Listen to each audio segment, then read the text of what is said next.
Tidak ada yang pernah membayangkan bahwa tempat paling suci di dunia pada suatu pagi yang panas akan berubah menjadi tempat ujian paling mengerikan bagi ribuan jiwa.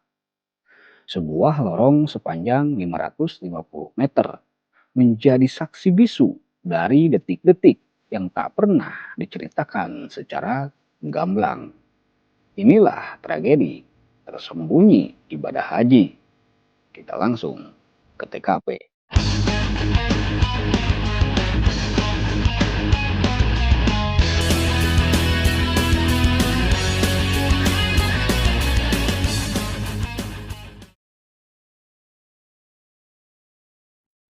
Senin 2 Juli tahun 1990.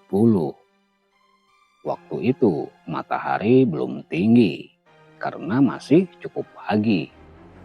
Namun panasnya sudah memanggang setiap sudut Mina. Ratusan ribu jamaah bergerak menuju Jamarot. Mereka datang dengan doa, dengan keyakinan, dan dengan hati yang ingin mendekat pada Tuhannya. Tidak ada satupun dari mereka yang tahu bahwa sebagian dari langkah itu hanyalah untuk menuju akhir dari segalanya.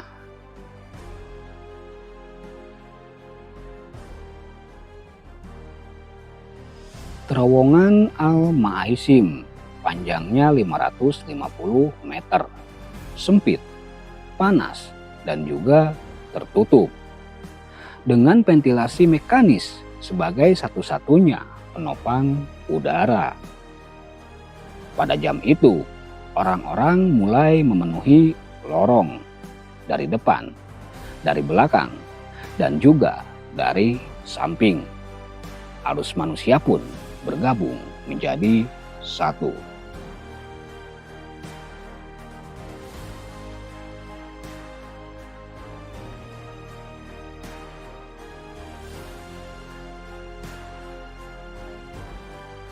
Dan kemudian ada sebuah bus berhenti, macet, diam, terjebak tepat di mulut terowongan di titik yang tidak boleh sama sekali tertutup.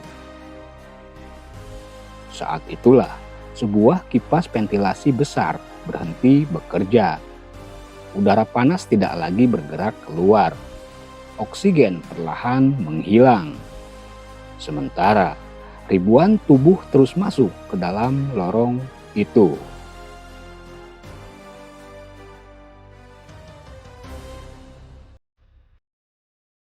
Semuanya terjadi hanya dalam 11 menit.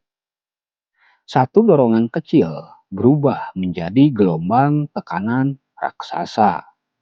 Orang-orang terhimpit ke dinding, terangkat dari tanah, dan sebagian kehilangan nafas, bahkan sebelum mereka mengenali apa yang sebenarnya sedang terjadi. Di titik tengah terowongan, panas mencapai batas yang tak mampu ditahan manusia, yaitu sekitar 44 derajat Celcius. Nafas menjadi api, ruang menjadi sempit, setiap langkah menjadi mustahil.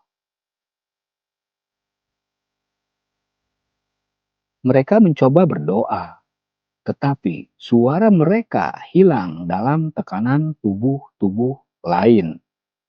Mereka mencoba memanggil keluarga, tetapi yang terdengar hanyalah gema yang tak pernah sampai. Sebagian berdiri dalam diam sebelum perlahan jatuh dan tak pernah bangun lagi.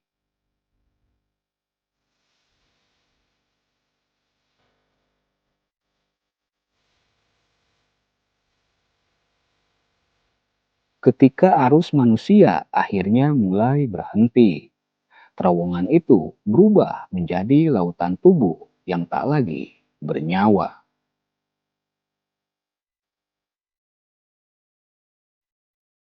Sekitar 1.426 jamaah meninggal dunia dan ratusan lainnya terluka parah dalam insiden itu.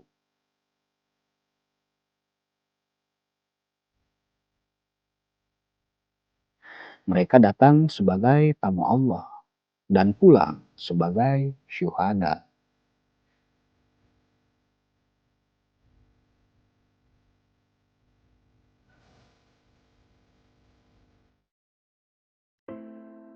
Dunia tersentak. Banyak yang bertanya, apa yang sebenarnya terjadi? Mengapa ventilasi bisa mati?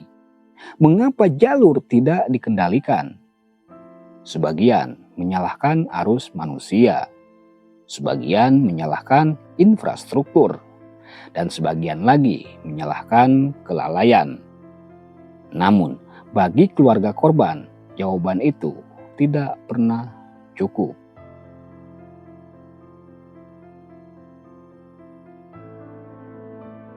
Belum berhenti sampai di situ.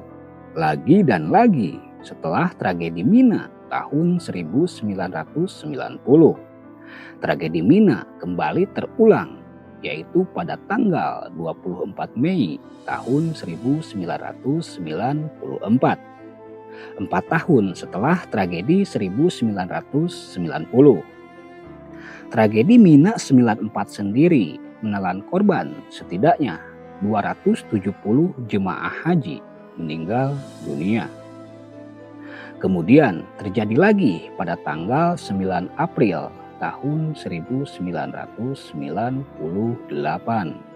dengan korban 118 jemaah meninggal dunia dan lebih dari 100 lainnya luka-luka. 5 Maret tahun 2001 kembali terjadi di Mina. 35 jemaah haji meninggal dunia. 23 diantaranya adalah wanita. 11 Februari tahun 2003, 14 jemaah meninggal dunia.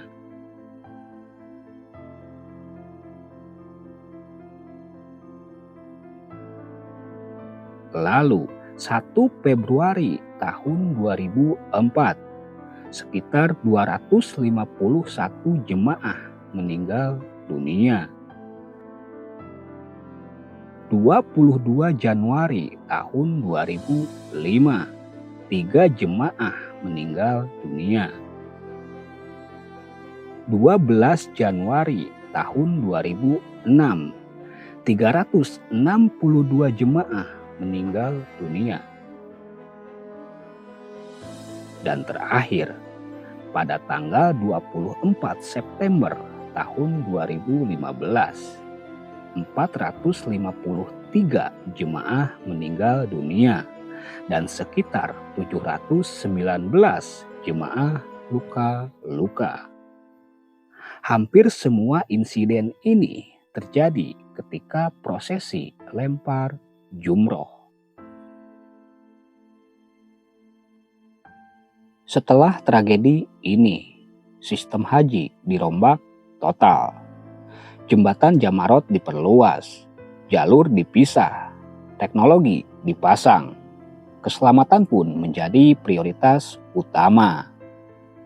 Segala yang kita lihat hari ini di Tanah Suci, ketertiban, jalur terkontrol, sistem canggih, semuanya lahir dari tragedi 1990.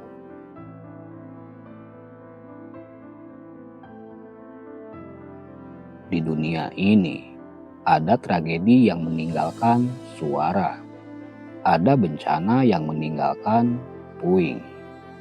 Namun, tragedi di terowongan Mina meninggalkan bisikan-bisikan doa dari mereka yang tak sempat menyelesaikan perjalanan sucinya. Mereka tidak hilang dalam gelap, mereka naik dalam cahaya. Inilah tragedi Mecha Tunnel, sebuah kisah yang jarang diceritakan, tapi wajib untuk dikenang agar tidak pernah terjadi lagi di Tanah Suci. Saya Apep dari Les Harian. Terima kasih sudah menonton dan meluangkan waktunya. Sampai jumpa lagi di kesempatan berikutnya. Wassalamualaikum warahmatullahi wabarakatuh.